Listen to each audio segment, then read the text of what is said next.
Iran যেন পারমাণবিক শক্তিধর দেশ না হতে পারে সেজন্য পরিকল্পিত হামলা করে বসে ট্রাম্প নেতানিয়াহু। আর হামলার পর তারা দাবি করে যে আয়াতুল্লাহ খামেনি মারা গেছেন। শুরুতে তাদের এই দাবি ইরান অস্বীকার করলেও পরে বিষয়টি স্বীকার করে 40 দিনের রাষ্ট্রীয় শোকও ঘোষণা করে তারা। তবে তার মৃত্যুর বিষয়টি নিয়ে এখনো পুরোপুরি ধোঁয়াশা কাটেনি।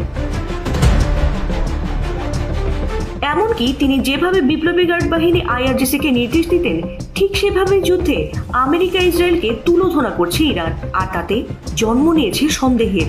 এমনকি শোনা যাচ্ছে আমেরিকা ইসরায়েলের কাছে তাকে মৃত বলা হলেও তিনি ঠিকই জীবিত আছেন এবং রাশিয়ায় পালিয়ে আছেন।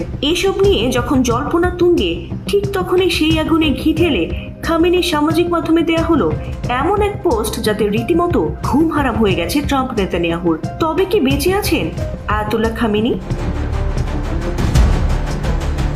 শুক্রবার ভোরে খামেনির ভেরিফাইড এক্স হ্যান্ডেলে পোস্ট করা হয়েছে একটি ব্যালিস্টিক ক্ষেপণাস্ত্রের ছবি, আর সাথে কোনো দীর্ঘ বক্তৃতা নয়, কোনো শোকবার্তা নয়, কেবল কয়েকটি হাড় হিম করা শব্দ।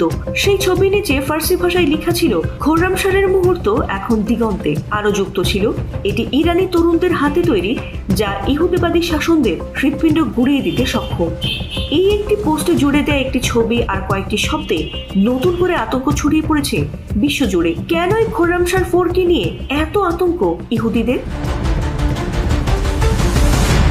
ইরানের সামরিক শক্তির অন্যতম গর্ব হলো এই খোররামশাহ 4 ব্যালিস্টিক মিসাইল, যেটির পাল্লা 1000 থেকে 2000 কিলোমিটার এবং এটি সরাসরি নিশানা করে শত্রুকে ধ্বংস করতে পারে।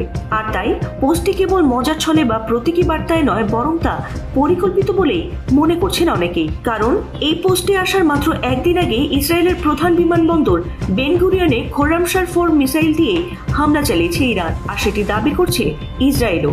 এই ঘটনার পর থেকে কার্যত দুশ্চিন্তায় পড়েছে ট্রাম্প নেতানিয়াহু।